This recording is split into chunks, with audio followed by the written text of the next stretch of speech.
Tesla sera en négociation avec LG Chem pour fabriquer des super batteries 4680. Oula, avec LG, attention, hein. LG, on rappelle, c'est l'explosion des Kona.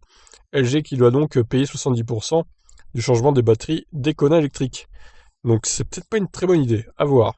Tesla n'est pas encore en mesure de produire seule toutes les batteries de ses véhicules. Pour les prochains modèles phares, le Californien pourrait faire appel à LG. LG sera en pourparlers avec Tesla pour produire les batteries du Cybertruck et du Semi. Annoncé en l'automne dernier lors de son événement Battery Day, une nouvelle génération de batteries 4680 sera en phase de pré-production. Si Tesla a un temps imaginé fabriquer ses cellules en interne, il semblerait désormais que la firme californienne cherche des partenaires pour partager sa production. La 4680 n'est pas uniquement destinée aux futurs véhicules électriques de la marque. Certains modèles Y devraient également en être équipés dès la fin de l'année. L'objectif assumé de Tesla est de produire à terme ses propres cellules, comme l'entreprise le fait déjà, avec de nombreuses pièces de cette Tesla Model S ou 3. Pour autant, en attendant d'atteindre une telle capacité de production, la firme d'Elon Musk doit s'en remettre à des partenaires tiers si elle veut maintenir ses engagements en termes de livraison.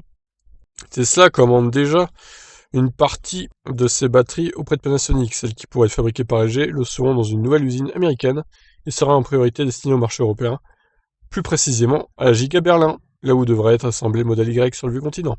Bon voilà, en tout cas peut-être une association future entre LG et Tesla. Alors je ne doute pas que LG a dû régler ses problèmes d'explosion de batterie de Kona là, mais bon quand même, attention, parce que j'espère que Tesla va veiller au grain, que tout soit très très bien produit, et qu'il n'y ait pas d'accident, comme il y a pu y avoir chez Hyundai. Bon, même s'il y a eu une quinzaine d'explosions sur 70 000 véhicules, voire 80 000, c'est pas énorme.